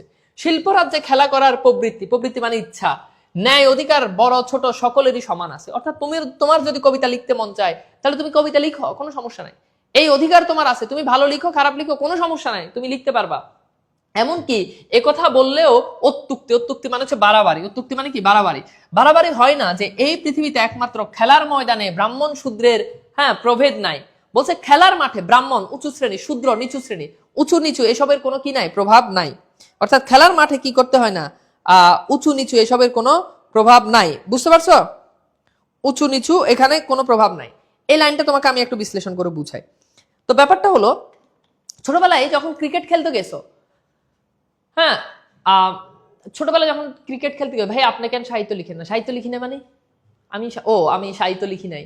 আমার আসলে বই মেলাতে একটা কবিতার বই বের করার খুব ইচ্ছা, কিন্তু সত্য বলতে তোমাদেরকে পড়াই, নিজের কাজ কাম, নিজের পাবলিকেশন, কোর্স, কলেজ সবকিছু মিলাই সময় করতে পারি না। বাট আমি কবিতা লিখলে আমি জানি তোমরা প্রত্যেকে আমার কবিতার বই কিনবা, এক একজন। এখানে 4000 পোলাপাইন আছে, 4000 পোলাপাইন একটা করে বই কিনলে 4000 বই সেল হবে। প্রতি বইতে 100 টাকা করে লাভ হলে তাহলে বুঝতেছো লাখপতি হয়ে যাব। এই যে এখন যেমন ফকিন্নি গরিব, তখন আর গরিব থাকবো না। কিন্তু সময়টাই আসলে করতে পারি না, বুঝছো? সময় করতে পারলে একদিন যে কোনো এক বই মেলায় কবিতার বই লিখে তোমাদের সবাইকে চমকিত করে দিব। ভাই আপনার পাঞ্জাবির সাথে উন্না নাই, উন্না আগে থাকতো, বুঝছো? 20-21 সাল পর্যন্ত থাকতো, এরপর বাদ দিয়ে দিছি। আচ্ছা এবার আসো, খেয়াল করো। তো বলছে খেলার মাঠে ব্রাহ্মণ শূদ্রের কোনো প্রভেদ নাই। লাইনটা একটু বুঝাই। ছোটবেলায় বল খেলছো, ক্রিকেট খেলছো, মেয়েরা তো খেলো নাই, অনেক মেয়ে খেলে ক্রিকেট, কিন্তু সেটা খুব কম। তো আমরা ছোটবেলায় যখন ক্রিকেট খেলতাম, ছোটবেলায় ক্রিকেট খেলার কথা বললে আমি আসলে অন্য জগতে হারাই যাই। তো আমাদের এরকম পাড়া মহল্লা তো সবাই খেলছো না, সারাদিন খালি সকালে কোনো রকম খাইয়া মাঠে গিয়ে পড়ো, এরপর দুপুরে আবার কোনো রকম খাইয়া আবার গিয়ে মাঠে গিয়ে পড়ো। আবার কিছু কিছু পোলাপাইনটা এমন আছে, ওরা সারা দিন 24 ঘন্টা মাঠেই থাকে। তুমি যখন ক্রিকেট খেলার মাঠে যাবা ওরে পাবা। তো এই যে খেলতে গেলে তুমি যদি বড় লোকের ছেলে হয়, আরেকটা যদি গরিবের ছেলে হয়, এখানে কি এরকম কোন নিয়ম আছে যে গরিব ওই ফকির পোলার লাগে আমি খেলবো না? এরকম কোন নিয়ম কি কোনোদিন হয়েছে বলো? হয় নাই। তো বলছে খেলার মাঠে কিন্তু ব্রাহ্মণ শূদ্র উঁচু নিচু এগুলোর কোনো কি নাই, পার্থক্য নাই। রাজার ছেলের সঙ্গে দরিদ্রের ছেলে খেলায় যোগ দেওয়ার অধিকার আছে। খেলাতে কখনো এটা হয়েছে? অন্য সকল জায়গাতে পার্থক্য থাকতে পারে, হ্যাঁ, কিন্তু খেলতে গেলে, ক্রিকেট খেলা, ফুটবল, যে কোনো খেলাতে গেলে এটা কিন্তু পার্থক্য না যে ও ফকিন্নির পোলা আমি রাজার ছেলে, ফকিন্নির পোলার লগে রাজার ছেলে কিভাবে খেলে, এই কথা কেউ কোনোদিন বলছো? বলো নাই। তো এরকম লেখক এখানে সাহিত্যকে এইভাবে এখানে কি করতেছে, বুঝাচ্ছে। এরপর খেয়াল করো, আমরা যদি একবার সাহস করে কেবলমাত্র খেলা করার জন্য সাহিত্য জগতে প্রবেশ করি, তাহলে নির্বিবাদে মানে কোনো বাদ বিচার ছাড়া সে জগতে রাজাদের দলে মিশে যাব। অর্থাৎ আমরা অনেক সময় লিখতে গিয়ে কি করি, চিন্তা করি আল্লাহ আমার লেখা ভালো হবে খারাপ হবে, আমার লেখা পড়ে কি মানুষ হাসবে, আমার লেখা ভালো হবে, মানুষ আবার আমার লেখা পড়ে আবার আমার জুতা দিয়ে পিটবে না, তো এমন চিন্তা কিন্তু আসে না। তো এই চিন্তা ভাবনাগুলো বাদ দিয়ে যদি আমরা যদি সাহিত্যে প্রবেশ করতে পারি, তাহলে বলছে যে রাজাদের সাথে, অর্থাৎ বড় বড় যারা এখানে লেখক আছে তাদের সাথে আমরা কি করতে পারবো, ফাইট করতে পারবো।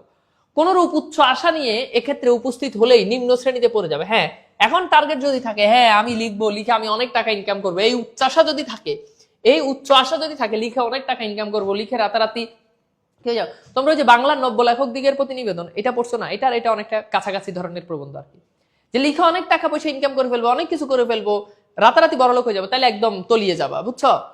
এরপর বলছে লেখকরা অবশ্য দশের কাছে হাততালি প্রত্যাশা রাখেন, বাহবা না পেলে মনক্ষুণ্ণ হন। যে লেখে সে চিন্তা করে না মানুষ একটু পড়বে, পরে একটু হাততালি দিবে, তাহলে তার মন একটু ভালো হয়, এটা লেখকরা প্রত্যাশা করে। আবার যদি বাহবা না দেন, যদি খুশি না হন, তাকে যদি ভালো লিখছো এটা যদি না বলে, তাহলে মনক্ষুণ্ণ হন, মন খারাপ করেন। কেননা তারাই হচ্ছে যথার্থ সামাজিক জীব, বাদ বাকি সকল কেবলমাত্র পারিবারিক। এই যে একটা গুরুত্বপূর্ণ লাইন বলছে, অর্থাৎ লেখকরা এতটুকু আশা করতেই পারে। তার মানে কি, লেখকরা যদি এটাও যদি আশা না করে, তাহলে মানে লেখক তারাই হচ্ছে সামাজিক জীব, আর বাকিরা কি?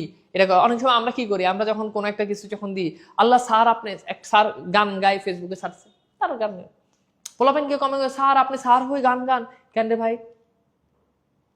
সে স্যার হয়ে গান গাইতে পারে না? সে স্যার হয়েছে দেখি কি তার মন নাই? হয় না, জিনিসটা স্বাভাবিক। অন্য 8-10 জন প্রেম করতেছে, কোনো সমস্যা নাই, কিন্তু স্যার প্রেম করতেছে, আল্লাহ, মহাভারত অশুদ্ধ, স্যারেরও তো মন আছে। কথা বুঝতেছো তো? এটা কি করতে হবে, এই আশা রাখতে হবে যে প্রত্যেকে মানুষ। ওকে, এখন স্যার যদি যে লেখে সে যদি বাবা পেতে যদি চায়, তাকে বাবা না দিলে সমস্যা, ব্যাপারটা এমন না, কারণ সেও মানুষ, তারও বাবা পেতে মন চায়, এটা স্বাভাবিক। বিশ্ব মানবের মনের সঙ্গে নিত্য নতুন সম্বন্ধ পাতানোই হচ্ছে কবি মনের নিত্য নৈমিত্তিক কাজ। তাহলে এই যে দেখো, কবির কাজ কি? বিশ্ব মানবের সাথে নিত্য নতুন সম্বন্ধ তৈরি করা। বিশ্ব মানবের সাথে খুব গুরুত্বপূর্ণ, সাহিত্যের কাজ হচ্ছে বিশ্ব মানবের সাথে নতুন নতুন আপডেট। 100 বছর 1000 বছর আগে সাহিত্য লিখছে, সেই সাহিত্য আজকে 2025-26 সালে এসেও মিলে যাবে, এটা হচ্ছে সাহিত্য। চণ্ডীদাস বলেছে, সই কেমন ধরিব হিয়া, আমারই বধূ আন বাড়ি যায়, আমারই আঙিনা দিয়া। লাইনটা ভালো করে খেয়াল করো, বলছে সই কেমন ধরিব হিয়া, আমারই বধূ আন বাড়ি যায়, আমারই আঙিনা দিয়ে। সই আমার দুঃখ কিভাবে আমি রাখবো, সেই মধ্যযুগে লিখে গেছে বছরের পর বছর আগে। সই আমার দুঃখ আমি কিভাবে রাখবো, আমার বধূ আমার প্রেমিকা আন বাড়ি যায়, আমার আঙিনা দিয়ে, আমার বাড়ির সামনে দিয়ে আমার প্রেমিক মাইয়া নিয়ে চলে যায়, ডার্লিং নিয়ে চলে যায়, আমি কিভাবে এই কষ্ট সহ্য করব? দেখো, 1000 বছরের আগের লেখা আজকের যুগের মেয়েদের সাথে মিলে কিনা? আজকের যুগে কোনো মেয়ে তার প্রেমিক যদি তার সামনে দিয়ে আরেক ডার্লিং নিয়ে যদি হেঁটে যদি চলে যায়, তার মনে কষ্ট লাগবে কি লাগবে না? লাগবে না? লাগবে না? না, সে বলবে আচ্ছা ঠিক আছে যাও, এনজয় করে আসো, বলবে? কখনোই বলবে না। তাহলে 1000 বছর সেই মধ্যযুগের লেখা, সেই চণ্ডীদাসের লেখা আজকে কমন পড়তেছে, আজকের যুগের সাথে কি করতেছে? মিলে যাচ্ছে, হুবহু মিলে যাচ্ছে। এটাই হচ্ছে সাহিত্যের কাজ, যে বিশ্ব মানবের সঙ্গে নিত্য নতুন সম্বন্ধ পাতানো। আজকে আমি লিখে যাব প্রেম কি, প্রেমের রস কি, আজকে আমি লিখে যাব ভালোবাসা কি, আজকে আমি লিখে যাব কিভাবে প্রেমিকাকে কেয়ার করতে হয়, কিভাবে ভালোবাসতে হয়। এটা 1000 বছর পরে গেল, আবার আমার এই লেখা পড়ে পড়ে পড়ে পড়ে পোলাপাইন প্রেম শিখবে, প্রেমিকাকে কিভাবে কি নিজের দিকে ধরে রাখতে হয়, কিভাবে ভালোবাসতে হয়, সেটা 1000 বছর পরে গেলেও সেটা মিলে যাবে। এটা হচ্ছে সাহিত্য। কথা বুঝাইতে পারছি? এরপর বলছে, এমনকি কবির আপন মনের গোপন কথাটিও গীতি কবিতার রঙ্গভূমি স্বগুক্তি স্বরূপে উচ্চারিত হয়। আমি কিন্তু সব লাইন বাই লাইন বুঝাইতেছি, একদম প্রত্যেক লাইনের বাস্তবিক উদাহরণ দিয়ে দিয়ে বুঝাইতেছি। এমনি কোনো কেউ বুঝাইব না, আমি তোমার এটা বলি তো। এরপর খেয়াল করে দেখো, আমরা যেখানে ছিলাম, তো বলছে কি, এমনকি কবির আপন মনের, মানে কবির নিজের মনের গোপন কথা, কবির মনের যে গোপন কথা, এই কথাটি কবির যে গীতি কবিতা, এই গীতি কবিতার রঙ্গভূমি স্বগুক্তি স্বরূপে উচ্চারিত হয়। কবির মনের দুঃখ, কবি ছেঁকা খাইছে, কবির মনের দুঃখ, কবি প্রেমিকাকে পায় নাই, প্রেমিকা তাকে ছেড়ে চলে গেছে, এই কবির মনের দুঃখগুলো তার কি গীতি কবিতার ভিতরে ফুটে উঠতে পারে, বুঝছো? এরপর বলছে, যাতে করে সেই মর্ম কথা 1000 লোকের কানের ভিতর দিয়ে মরমে প্রবেশ করে। আর কবি যেটা লিখে যাবে, সেটা কবিতার মাধ্যমে 1000 লোকের কানের মধ্যে গিয়ে সেটা কি করবে? প্রবেশ করবে, সেই কষ্টের ধ্বনি প্রতিধ্বনি হবে। এরপর বলছে, কিন্তু উচ্চ মঞ্চে আরোহণ করে উচ্চস্বরে উচ্চবাচ্য না করলে যে জনসাধারণের নয়ন মন আকর্ষণ করা যায় না, এমন কোনো কথা নাই। অর্থাৎ যদি খালি এটাই মনে করেন যে উচ্চস্বরে একটা বক্তৃতার মঞ্চে আমার দাঁড় করে দিলে, আমি উচ্চবাচ্য করে বিশাল বড় হট্টগোল করে ফেললাম, বিশাল জোরে জোরে চিল্লে গলা ভাঙায় ফেললাম, এমন কোনো কথা নাই। মানুষের দৃষ্টি আকর্ষণ করার জন্য এটা আপনার করা লাগবে না। এরপর বলছে, সাহিত্য জগতে যারে খেলা করবার বৃত্তি আছে, সাহস আছে, ক্ষমতা আছে, মানুষের নয়ন মন আকর্ষণ করার সুযোগ বিশেষ করে তাদের কপালেই ঘটে। অর্থাৎ যাদের মধ্যে সেই ক্ষমতা আছে, যারা মানুষের মন জয় করতে পারে, তারাই একমাত্র পারবে, যাদের মধ্যে সাহস আছে তারাই পারবে, বাকিরা এটা পারবে না। এরপর খেয়াল করে দেখো, আমরা একটু দেখি,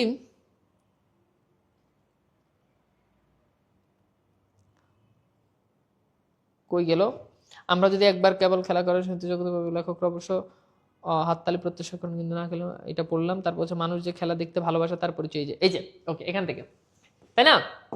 ওকে, আগের লাইনটা আরেকবার দেখি মিস হয়েছে কিনা। আমরা যদি একবার সাহস করে কেবলমাত্র খেলা করার জন্য সাহিত্য জগতে প্রবেশ করি। হ্যাঁ ঠিক আছে, এটা পড়ছি তাই না?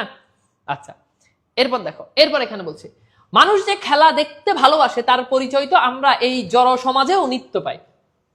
পড়তে আমাদের কার ভালো লাগে না? লেখক কিন্তু মনের কথা বলছে। উচ্চ বাচ্চা মানে উচ্চ স্বরে কথা বলা আর কি। স্যার আপনি গান গান, তো ভাগ্যিস বলছে গান গান। আবার মাঝে মধ্যে অনেকে এরকম লিখে, বাংলিশ লিখে, তো ভাইয়া আপনি কি গান, এমনি লিখে দাঁড়াও, ভাইয়া আপনি কি গান জানেন, ভাইয়া আপনি কি গান জানেন, বুঝছো? ওকে, তো এইবার আসলে আমরা যেখানে ছিলাম, তো বলছে মানুষ যে খেলা দেখতে ভালোবাসে তার পরিচয় তো আমরা এই জড়সমাজেও পাই। মানুষকে পড়তে কিন্তু ভালো লাগে না। আজকে আমি এখানে একটা খেলার মাঠে আজকে আমি গিয়ে রাস্তার পাশে দাঁড়ায় বলবো যে আসো সবাই আমি পড়াবো, কেউ কিন্তু পড়তে আসবে না। কিন্তু আমি একটা বল নিয়ে আর একটা ব্যাট নিয়ে নাচানাচি করি, দেখবে যে 2-3 জন এসে ভাই আমার বলটা দিন, ভাই আমার ব্যাটটা দিন, আমি 2টা ব্যাট মারি। তো খেলা সবার পছন্দ। টাউন হল হচ্ছে কলকাতার একটা বিখ্যাত স্থান। টাউন হলে বক্তৃতা শুনতে বা কজন যায়, আর গড়ের মাঠে ফুটবল খেলা দেখতেই বা কজন যায়। অর্থাৎ টাউন হলে খুব গুরুত্বপূর্ণ বক্তৃতা হয়, গুরুত্বপূর্ণ মিটিং মিছিল হয়, অনেক কিছু হয়। মানে গুরুত্বপূর্ণ টাউন হলে কি হয়, বক্তৃতা হয়। সেই যে টাউন হলে বক্তৃতা, ওখানে কিন্তু কোনো মানুষ নাই, কিন্তু এই টাউন হলের পাশে একটা খেলার মাঠ আছে। এই খেলার মাঠে মানুষের অভাব হয় না। অথচ এই কথা সত্য যে টাউন হলের বক্তৃতার উদ্দেশ্য অতি মহৎ, আর গড়ের খেলার মাঠের খেলোয়াড়দের ছুটোছুটি দৌড়াদৌড়ি আগাগোড়া অর্থশূন্য এবং উদ্দেশ্যবিহীন। অর্থাৎ টাউন হলে যে বক্তৃতা হয় এটা দেশ এবং জাতির উদ্দেশ্যে হয়, আর আমাদের যে ওই খেলার মাঠে যে দৌড়াদৌড়ি এটার কোনো অর্থ নাই। তারপরও খেলার মাঠে মানুষ ভরপুর। আসল কথা এই যে মানুষের দেহ মনে সকল প্রকার ক্রিয়ার মধ্যে ক্রিয়া শ্রেষ্ঠ। অর্থাৎ মানুষের দেহ মনে যত প্রকার ক্রিয়া আছে, যত প্রকার কাজ আছে, তার মধ্যে ক্রিয়া, এই ক্রিয়া মানে হচ্ছে খেলা। খেলাটাই শ্রেষ্ঠ, কেননা তা উদ্দেশ্যহীন। মানুষের যখন খেলা করে তখন সে এক আনন্দ ব্যতীত অপর কোনো ফলের আকাঙ্ক্ষা রাখে না। এই যে মানুষ জুয়া খেলে, আমরা যে ক্রিকেট খেলতাম 5 টাকা দিয়ে, তখনকার সময় 5 টাকা 2 টাকা দিয়ে বাজি লাগতাম। 5 টাকা আমি জানি যে যেই ম্যাচ আমার যেই টিম, আমি বা আবার ছোটবেলায় এটাও খেলতাম যে আমার এক বলে 3টা চারলো, আমার এক বলে 10 রানলো, আমার এক বলে 3টা চারলো 2টা চারলো, এরকম। তা আমি জানি যে ওই যার লয় খেলতেছে হেমাইরা দিব। তারপরও আমি 5 টাকা, তখন তো 5 টাকা মানে কি এখনকার যুগে 5 লাখ টাকার সমান। আমি জানি যে 5 টাকা আমি হাইরে যাবো, ওই 4টা বল, ও 4টা 4 মারবো, তাহলে তারপরও আমি খেলি। আমি জানি আমি টাকা হারাবো, তারপরও খেলি। কেন? কারণটা হচ্ছে আনন্দ। আমি টাকা দিয়েও আনন্দ। এই যে জুয়া খেলে মানুষ জানে হয় সে লাভ করবে, নাহলে সে লস করবে, লস হওয়ার পসিবিলিটি অনেক বেশি, তারপরে সে খেলে। এটা আনন্দের জন্য, আর কিছু না। এরপর খেয়াল করে দেখো, এরপর বলছে যে খেলার ভিতর আনন্দ নেই সে উপরি পাওনা আশা আছে, তার নাম খেলা নয় জুয়া খেলা। অর্থাৎ খেলার ভিতরে যদি টাকাই উদ্দেশ্য হয় তাহলে সেটা খেলা হবে না, সেটা হয়ে যাবে জুয়া খেলা। এবং যেহেতু খেলার আনন্দ নিরর্থক অর্থাৎ অর্থগত নয়, সে কারণে কারো নিজস্ব হতে পারে না। এই আনন্দ সকলেরই অধিকার সমান। বুঝতে পারছো? আচ্ছা, এরপর আসলে আমরা একটু দেখি। এরপর বলছে সুতরাং সাহিত্যে খেলা করবার অধিকার যে আমাদের আছে, শুধু তাই নয়, স্বার্থ এবং পরার্থ এই দুইয়ের যোগপথ মানে একই কাল সাধনের জন্য মনোজগতের খেলা করাই হচ্ছে আমাদের পক্ষে সর্বপ্রধান কর্তব্য। যে লেখক সাহিত্য ক্ষেত্রে ফলের চাষে ব্রতী হন, অর্থাৎ যে লেখক সাহিত্য ক্ষেত্রে ফলের চাষ করতে চান, অর্থাৎ ভালো কিছু তিনি করতে চান, যিনি কোনরূপ কার্য উদ্ধারের অভিপ্রায়ে লেখনী ধারণ করেন, তিনি গীতের মর্মও বুঝেন না, গীতার ধর্মও বুঝেন না। অর্থাৎ যার উদ্দেশ্য তাকে যে লিখে টাকা ইনকাম করবো, ওই লোক সে আসলে মানে কোনো কিছুই বুঝে না। সে আসলে লেখা, সে যে গীতের মর্মও বুঝে না, গীতার ধর্মও বুঝে না। মানে ওই যে বলে না, বুঝে না সে, যেটা বুঝে না ওইটাই বুঝে না, সে যে কি বুঝে না সে ওইটাই বুঝে না, এই অবস্থা আর কি। তো এরপর বলছে কেননা খেলা হচ্ছে জীব জগতে একমাত্র নিষ্কর্ম কর্ম। অর্থাৎ জীব জগতের মধ্যে খেলা যেটা, এটা হচ্ছে একমাত্র নিষ্কাম কর্ম, যেখানে এটা আসলে কোনো মানে এটা আসলে কোনো কাজ না, এরকম একটা কাজ। তো এরপর বলছে অতএব মোক্ষম লাভ মানে হচ্ছে কি আত্মার মুক্তি অর্জন। অতএব মোক্ষম লাভ একমাত্র উপায়। স্বয়ং ভগবান বলেছেন যদিচ তার কোনোই অভাব নেই, তবুও তিনি এই বিশ্ব সৃজন করেছেন। ভগবান যেটা করেছেন বা স্রষ্টা যেটা করেছেন, স্রষ্টা পৃথিবী সৃষ্টি করেছেন, পৃথিবী সৃষ্টি করে তার অনেক কিছু লাভ হয়ে গেছে, ব্যাপারটা এরকম না। তারপরেও তিনি কি করছেন, তিনি এটা পৃথিবী তিনি সৃষ্টি করছেন, মানুষ তিনি সৃষ্টি করছেন। অর্থাৎ সৃষ্টি তার লীলা মাত্র, কবির সৃষ্টিও এই বিশ্ব সৃষ্টির অনুরূপ। সে সৃজনের মূলে কোনো অভাব দূর করার অভিপ্রায় নেই। সে সৃষ্টির মূল অন্তরার অন্তরার স্ফূর্তি, স্ফূর্তি মানে হচ্ছে আনন্দ, এবং তার ফুল আনন্দ। ওকে ওকে, এরপর দেখো, এক কথায় সাহিত্য সৃষ্টি জীবাত্মার লীলা মাত্র। জীবাত্মা মানে হচ্ছে মানুষ। অতএব সাহিত্য যে আমরা যে সৃষ্টি করি, এই সাহিত্য সৃষ্টির মূল উদ্দেশ্য হচ্ছে কি, যে প্রাণী দেহের আত্মা মানে জীবাত্মা, এই প্রাণী দেহের কাজ হচ্ছে এটা। সে লীলা বিশ্বলীলার অন্তর্ভুক্ত, কেননা জীবাত্মা পরমাত্মার অঙ্গ এবং অংশ। অর্থাৎ জীবাত্মা হচ্ছে পরমাত্মার অঙ্গ বা অংশ। জীবাত্মা মানে কি মানুষ, পরমাত্মা মানে হচ্ছে ঈশ্বর। তো বলছে জীবাত্মা মানে হচ্ছে মানুষ, পরমাত্মা মানে হচ্ছে ঈশ্বর বা স্রষ্টা। সাহিত্যের উদ্দেশ্য সকলের আনন্দ দেওয়া, কারো মনোরঞ্জন করা না। এ দুয়ের ভেতর যে আকাশ পাতাল প্রভেদ আছে, সেটি ভুলে গেলে লেখক নিজেই খেলা না করে পরের জন্য খেলনা তৈরি করে বসেন। অর্থাৎ সাহিত্য মানে সবাইকে আনন্দ দেওয়া, এটা বুঝতে হবে। সাহিত্যের আসল উদ্দেশ্য না জানলে সে আসলে অন্যকে টার্গেট করে। আমার যদি টার্গেট হয় যে আমি অমুককে লিখে খুশি করব, তাহলে এটা আমি তার জন্য একটা খেলনা বানালাম, এটা আসলে কখনোই কি হবে না, এটা কখনোই সাহিত্য হবে না। ওকে, এরপর বলছে সমাজের মনোরঞ্জন করতে গেলে সাহিত্যে যে সধর্মচ্যুত হয়ে পড়ে তার প্রমাণ বাংলাদেশে আজ দুর্লভ নয়। অর্থাৎ আমাদের দেশে এই যে সাহিত্যের যে আসল উদ্দেশ্য, সেই উদ্দেশ্য না জানলে সাহিত্য যে আসলে হয় না, এটা আমাদের বাংলাদেশে পাওয়া যায়। কাব্যের ঝুমঝুমি বিজ্ঞানের চুষিকাঠি, অর্থাৎ কাব্যের ঝুমঝুমি, এত পরিমাণ কাব্য এখন দেখা যায়। বিজ্ঞানের চুষিকাঠি অর্থাৎ চোষার, বিজ্ঞানের চুষিকাঠি অর্থাৎ শিশুদের যে চোষার যে কাঠি, ললিপপ, এটা আর কি। দর্শনের বেলুন, রাজনীতির রাঙার লাঠি, ইতিহাসের নেকড়ার পুতুল, নীতির টিনের ভেপু এবং ধর্মের জয় জয়কার, এসব জিনিসে সাহিত্যের বাজার ছেয়ে গেছে। অর্থাৎ এখনকার আমাদের যে সাহিত্য, এখানে অনেক কাব্য পাওয়া যায়, অনেক বিজ্ঞানের মানে অনেক সায়েন্স ফিকশন আমরা পড়ি না, বিজ্ঞানে দর্শন অনেক কিছু পাওয়া যায়, অনেক, এটা ঝুমঝুমিয়ে, কাজের বেলায় কিছুই নাই। সাহিত্য রাজ্যে খেলনা পেয়ে পাঠকের মনতুষ্টি হতে পারে, কিন্তু গড়ে লেখকের মনতুষ্টি হতে পারে না। কারণ পাঠক সমাজ যে খেলনা আজ আদর করে, কাল সেটি ভেঙে ফেলে। অর্থাৎ আমরা এখন যেটা তৈরি করি, আমরা কোনো জিনিস লেখার আগে চিন্তা করি যে এটা মার্কেটে চলবে কিনা। এই যে আমি যদি আজকে যদি ইতিহাস নিয়ে লিখি, ইতিহাস মানুষ পড়ে না, প্রেমের কবিতা সবাই পড়ে, তখন যেটা হয়, আমি আসলে মানুষের জন্য খেলনা তৈরি করি, আমি আসলে খেলনা তৈরি করি, আর কিছু না। সেই প্রাচ্য হোক আর পশ্চাতি হোক, কাশি হোক আর জার্মানি হোক, দুদিন ধরে তা কারো মনোরঞ্জন করতে পারে না। অর্থাৎ আমরা যদি সেটা যদি লিখি, লেখার পর আমি যদি সাহিত্য না লিখি, আমি যদি অন্যকে টার্গেট করে লিখি, কোনটা মার্কেটে চলবে, কোনটা মানুষ কিনবে, কোনটা লিখলে আমার টাকা ইনকাম হবে, তাহলে আমি অন্যদের জন্য খেলনা তৈরি করি। যেমন বাচ্চারা কি করে, 2 দিন খেলে খেলনার লাথি মেরে ফেলে দেয়, তখন তাদের অবস্থা হবে এরকম। এরপর বলছে, আমি জানি যে পাঠক সমাজে আনন্দ নিতে গেলে তারই প্রায়শই বেদনা বোধ করে থাকেন, কিন্তু এতে ভয় পাওয়ার কিছু নেই, কেননা কাব্য জগতে যার নাম আনন্দ তারই নাম বেদনা। অর্থাৎ কাব্যে যেটাই আনন্দ, সেটাকেই লেখক বলছেন যে কি, সেটাই হচ্ছে বেদনা। এরপর বলছে, অপর পক্ষে যুগে পাঠক হচ্ছেন জনসাধারণ, সুতরাং তার মনোরঞ্জন করতে হলে আমাদের অতি সস্তা খেলনা গড়তে হবে। অর্থাৎ এখনকার মানুষ ভালো জিনিস পছন্দ করে না, ওই যে খেলনা টাইপ যেটা, এরকম জিনিসই তাকে বানাতে হবে, নইলে তা বাজারে কাটবে না, অর্থাৎ সেটা বাজারে আর চলবে না। এবং সস্তা করার অর্থ খোলা করে, অর্থাৎ সস্তা করার অর্থ কি, খেলো করা, এটাই বলতেছে যে গুরুত্বহীন হয়ে পড়া। বৈশ্য, বৈশ্য হচ্ছে প্রাচীন আর্য সমাজের চতুর্বর্ণের 3য় স্তর, যারা কৃষিকাজ এবং ব্যবসা বাণিজ্য করতো। এখানে আর্য মূলত একটা জাত।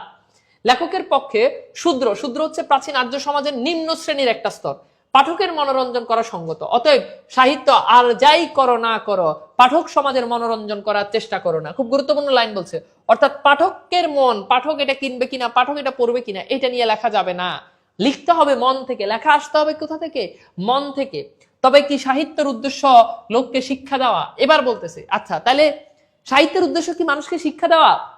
অবশ্যই নয়। তাহলে সাহিত্যের উদ্দেশ্য শিক্ষা দেওয়া নয়, কেননা কবির মতিগতি শিক্ষকের মতিগতি সম্পূর্ণ বিপরীত। এই যে তোমরা এখন যে লেখা পড়ো, এটা লেখা পড়ো, এই যে রবীন্দ্রনাথের লেখা পড়ো, রবীন্দ্রনাথের লেখার সাথে একজন শিক্ষকের মন কখনোই মিলবে না, সেটাই বলছে, সম্পূর্ণ বিপরীত। স্কুল না বন্ধ হলে যে খেলার সময় আসে না, এ তো সকলেরই জানা কথা, কিন্তু সাহিত্য রচনা যে আত্মার লীলা, একথা শিক্ষকদের স্বীকার করতে প্রস্তুত নন। সুতরাং শিক্ষা ও সাহিত্য, ধর্মকর্ম যে এক নয়, এই সত্যটি একটু স্পর্শ করে দেখিয়ে দেওয়াই আবশ্যক। অর্থাৎ সাহিত্য আর শিক্ষা দুটো এক নয়, লেখক এটা মনে করেন। এরপর বলছে, প্রথমত শিক্ষা হচ্ছে সেই বস্তু যা লোকে নিতান্তই অনিচ্ছা সত্ত্বে গলদকরণ। গলদকরণ মানে হচ্ছে গলা দিয়ে খেয়ে ফেলা, গিলে ফেলা, গলা দিয়ে কি গিলে ফেলা করতে বাধ্য হয়। অর্থাৎ শিক্ষা মানুষ জোর করে করে। অপরপক্ষে কাব্যরস লোকে শুধু স্বেচ্ছায় নয়, সনানন্দে পান করে, কেননা শাস্ত্রমতে যে রস অমৃত। অর্থাৎ শিক্ষা হচ্ছে সেটা যেটা জোর করে পড়ানো হয়, আর সাহিত্য হচ্ছে সেটা যেটা নিজের ইচ্ছায় মানুষ অর্জন করে। দ্বিতীয়ত, শিক্ষার উদ্দেশ্য হচ্ছে মানুষের মনে বিশ্বের খবর জানানো, সাহিত্যের উদ্দেশ্য মানুষের মনকে জাগানো। অর্থাৎ শিক্ষার উদ্দেশ্য হচ্ছে মানুষের মনের মধ্যে সব কি করা, বিশ্বের খবরাখবর জানানো। সাহিত্যের উদ্দেশ্য হচ্ছে মানুষের মনকে জানানো। কাব্য যে সংবাদপত্র নয় একথা সকলেই জানেন। অর্থাৎ কাব্য তো সংবাদপত্র না যে আপনি কাব্য পড়ে অনেক কিছু জানতে পারবেন, হ্যাঁ, বিশ্বের সকল খবরাখবর পাবেন, এমন না। তৃতীয়ত, অপরের মনের অভাব পূর্ণ করার উদ্দেশ্যই শিক্ষার হস্তে শিক্ষা জন্ম লাভ করেছে। কিন্তু কবির যে নিজের মনের পূর্ণতা হতেই সাহিত্যের উৎপত্তি। অর্থাৎ শিক্ষা আলাদা জিনিস, সাহিত্য কবি কবির মতো করে লিখে, সুতরাং দুইটা আলাদা জিনিস। সাহিত্যের উদ্দেশ্য যে আনন্দ করা, শিক্ষা দান করা নয়, তাহলে সাহিত্যের উদ্দেশ্য কি? আনন্দ দান করা, শিক্ষা অর্জন করা না। একটি উদাহরণের সাহায্যে তার অকাট্য প্রমাণ দেওয়া যেতে পারে। বাল্মীকি, বাল্মীকি হচ্ছে আদি কবি, যিনি রামায়ণ লিখেছেন, রামায়ণের রচয়িতা। বাল্মীকি আদিতে মুনি ঋষিদের জন্য রামায়ণ রচনা করেছিলেন, জনগণের জন্য না। অর্থাৎ বাল্মীকি মুনি ঋষি যারা তাদের জন্য মূলত তার যে রামায়ণ সেটা লিখছেন, জনগণের আম পাবলিকের জন্য না, আমাদের জন্য না। একথা বলা বাহুল্য যে বড় বড় মুনি ঋষিদের কিঞ্চিত শিক্ষা দেওয়া তার উদ্দেশ্য ছিল না। অর্থাৎ এটা তিনি মুনি ঋষি যারা তাদেরকে শিক্ষা দেওয়ার জন্য লেখেন নাই, তিনি তাদের জন্য লিখছেন, কিন্তু তার বই পড়ে তারা শিখবে এই উদ্দেশ্যে তিনি লেখেন নাই। অর্থাৎ লেখক এখানে এটা বুঝাতে চাচ্ছেন যে সাহিত্যের উদ্দেশ্য এটা না যে সাহিত্য পড়ে সবাই কি পাবে, শিক্ষা লাভ করবে। কিন্তু রামায়ণ শ্রবণ করে মহর্ষিরাও যে কতদূর আনন্দ আত্মহারা হয়েছিলেন তার প্রমাণ তারা কুশীলবকে, কুশীলব হচ্ছে একজন অভিনেতা, কুশীলব তারা যথা সর্বস্ব এমনকি কপিল, হ্যাঁ, পর্যন্ত পেলা, পেলা মানে হচ্ছে পাঁচালী কীর্তন আর কি, পাঁচালী কীর্তন টাইপের গান দিয়েছিলেন। রামায়ণ কাব্য হিসেবে যে অমর এবং জনসাধারণ আজও যে তার শ্রবণে পঠনে আনন্দ উপভোগ করে, তার একমাত্র কারণ অন্যের ধর্ম, অন্ধের ধর্ম এই যে তার সংক্রামক। অর্থাৎ বলছে যে রামায়ণ যখন সবাই শুনে তখন সবাই আনন্দে আত্মহারা হয়ে যায়, রামায়ণ খুব মজার, শুনলে সবাই খুব মজা পায়, এজন্য। তো রামায়ণের উদ্দেশ্য, রামায়ণ কিন্তু সেই উদ্দেশ্যে লিখে নাই, জ্ঞান গর্বের উদ্দেশ্যে লিখে নাই। অপরপক্ষে লাখে একজনও যে যোগবিশিষ্ট রামায়ণের ছায়া মানান না, তার কারণ যে বস্তুলোককে শিক্ষা দেওয়ার জন্যই রচিত হয়েছিল, আনন্দ দেওয়ার জন্য না। অর্থাৎ আনন্দ দেওয়ার জন্য এই রামায়ণ আসলে লেখা হয় না। আসল কথা এই যে সাহিত্য কোশ্চিন কালেও, কোশ্চিন কাল মানে হচ্ছে কখনো, সাহিত্য কোশ্চিন কালেও স্কুল মাস্টারই ভার নেয়নি, এই যে একটা গুরুত্বপূর্ণ। এখানে লেখক একটু আমাদের মতো যারা বাংলা পড়ে তাদের একটু সমালোচনা করছেন যে সাহিত্য কখনো স্কুল মাস্টারের ভার নেয় না। সাহিত্য মানে মানে বসে বসে বলাবেনকে পড়াইতে হবে এমন কোনো বিষয় না, এতে দুঃখ করবার কোনো কারণ নেই। দুঃখের বিষয় এই যে স্কুল মাস্টারের একালে সাহিত্যের ভার নিয়েছে, অর্থাৎ যারা স্কুল মাস্টার তারা এই কালে সাহিত্যের ভার নিয়েছে, তারা বাচ্চাদেরকে এই যে ধরে ধরে ধরে ধরে সাহিত্য পড়ায়, এই ভার তো স্কুল মাস্টার বা তারা কি নেয় নাই। এরপর খেয়াল করে দেখো, কাব্যরস নামক অমৃতে যে আমাদের অরুচি জন্মেছে, অর্থাৎ কাব্যরস, কাব্যের যে এত রস, সাহিত্যের যে রস, এই রস আমরা আস্বাদন করতে পারি না, এটা তো আমাদের অরুচি জন্মাইছে। তার জন্য দায়ী এই যুগের স্কুল এবং তার মাস্টার। অর্থাৎ স্কুল মাস্টাররা কাব্যটাকে কি করছে, পোলাপাইনকে লাইন বাই লাইন বুঝাই দেয়, কিন্তু পোলাপাইন তো এটা নিজ থেকে পড়ে পড়ে লাইন বাই লাইন নিজেরা পড়ে পড়ে বুঝার কথা, নিজেরা আনন্দ নিয়ে পড়ার কথা, সেই কাজটা এখন পোলাপাইন করে না। এই জন্য তিনি দায়ী করেছেন স্কুল মাস্টারদেরকে। কাব্য পড়বার এবং বুঝবার জিনিস, কিন্তু স্কুল মাস্টারের কাজ হচ্ছে বই পড়ানো এবং বোঝানো। অর্থাৎ কাব্য হচ্ছে মনের আনন্দ নেওয়ার জন্য, আর স্কুল মাস্টার যে কাজটা করেন সেটা হচ্ছে সে এটা পড়ে পড়ে পড়ে পড়ে বাচ্চাদেরকে বুঝায়, এটা তার কাজ না। লেখক এবং পাঠকের মধ্যে এখন স্কুল মাস্টার দণ্ডায়মান, অর্থাৎ লেখক আর পাঠকের মধ্যে এখন বাধা হচ্ছে স্কুল মাস্টার। লেখক লিখে পাঠক আনন্দ পাবে, আর স্কুল মাস্টার নিজে আনন্দ পাবে, এটা থেকে বঞ্চিত করে স্কুল মাস্টার কি করে, নিজে লাইন বাই লাইন পড়ায়। এই মধ্যস্থদের কৃপায় আমাদের সঙ্গে কবি মনের মিলন দূরে যাক, হ্যাঁ, চার চক্ষুর মিলন ঘটে না। স্কুল ঘরে আমরা কাব্যের রূপ দেখতে পাই না, শুধু গুণ শুনি। টিকা ভাষ্যে, টিকা ভাষ্যে মানে হচ্ছে যে একটা লাইনের ব্যাখ্যা, আমাদের বইতে, বাংলা বইতে প্রতি লাইন বাই লাইন ব্যাখ্যা, এখানে লেখক এটা সমালোচনা করছে যে এই যে লাইন বাই লাইন শব্দের অর্থ প্রসারে আমরা কাব্য সম্বন্ধে সকল নিগূঢ় তত্ত্ব জানি, কিন্তু সে যে কি বস্তু তা চিনি নেই। আমাদের শিক্ষকদের প্রসাদে আমরা এই জ্ঞান লাভ হয়েছে যে পাথুরে কয়লা হীরার সবর্ণ না হলেও সগোত্র, অপরপক্ষে হীরক এবং কাচ যমজ হলেও সহোদর না। অর্থাৎ হীরক আর কাচ দেখতে একই হলেও তারা এক না। এরপর বলছে এর এক জন্ম পৃথিবীর গর্বে, অপরটির মানুষের হাতে। অর্থাৎ কাচ মানুষ বানায়, হীরক মানুষ বানায় না, এবং উভয়ের ভিতর এক দা কুমড়ার সম্বন্ধ ব্যতীত অপর কোনো সম্বন্ধ নেই। অথচ এত জ্ঞান সত্ত্বেও আমরা সাহিত্যের কাজকে হীরা এবং হীরাকে কাজ বলে নিত্য ভুল করি, এবং হীরা ও কয়লা এক শ্রেণীভুক্ত করতে তিলমাত্র দ্বিধা করি না, কেননা অরূপ করা যে সঙ্গত তার বৈজ্ঞানিক প্রমাণ আমাদের মুখস্থ আছে। ওকে, তো লাস্ট স্লাইড মোটামুটি। এরপর আসো সাহিত্য শিক্ষার বান নেয় না, অর্থাৎ সাহিত্য কখনো মানুষকে শিখাবে না। কেননা মনোজগৎ শিক্ষকের কাজ হচ্ছে, কবির কাজ ঠিক উল্টো, অর্থাৎ কবির কাজ আর শিক্ষকের কাজ দুটা কিন্তু উল্টো। নিগুড় মানে হচ্ছে খুব গভীর, এটাকে বলে নিগুড়।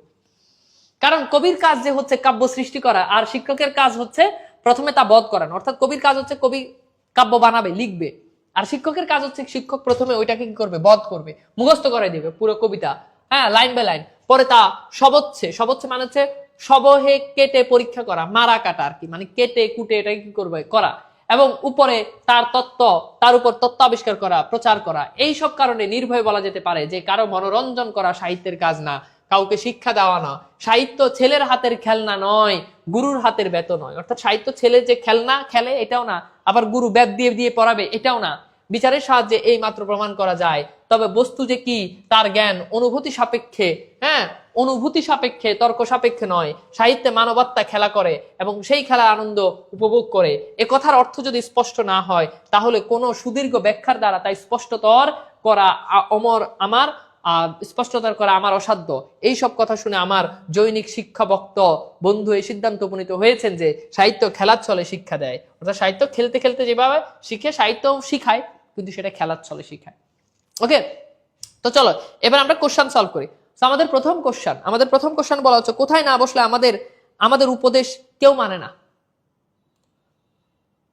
কোথায় না বসলে আমাদের উপদেশ কেউ মানে না? কোথায় না বসলে আমাদের উপদেশ কেউ মানে না?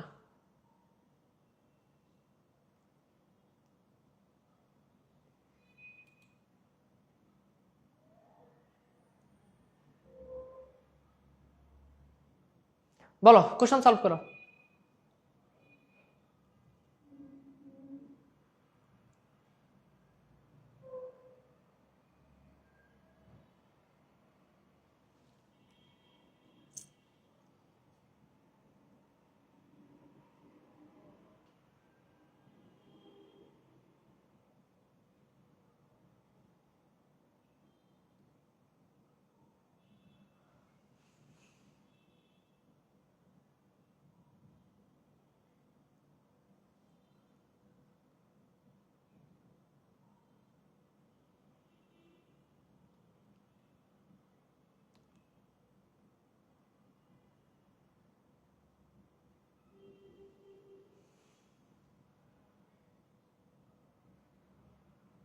ওকে, বুঝতে পারছো?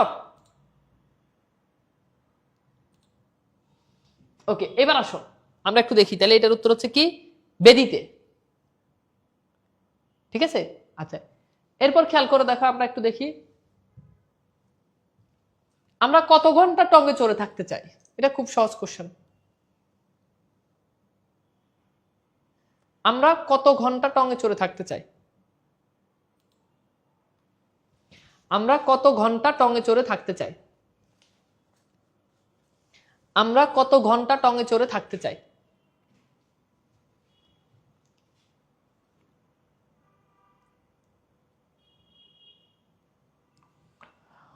তাহলে এটার উত্তর কি হবে বলো তো?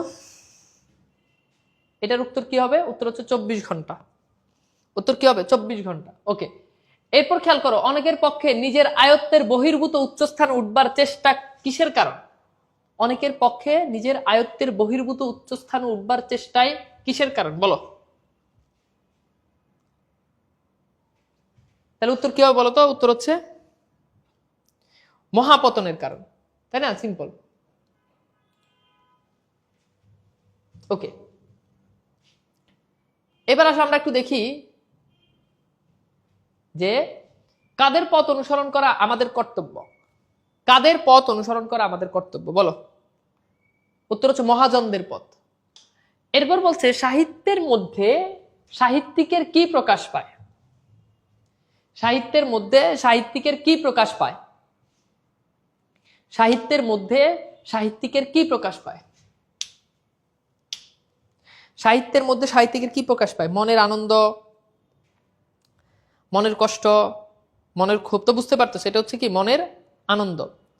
আচ্ছা, এরপর বলছে যে এই পৃথিবীতে একমাত্র কোথায় ব্রাহ্মণ শূদ্রের প্রভেদ নাই, পার্থক্য নাই বলো? এই পৃথিবীতে একমাত্র কোথায়? ব্রাহ্মণ শূদ্রের প্রভেদ নাই। উত্তর কি হবে?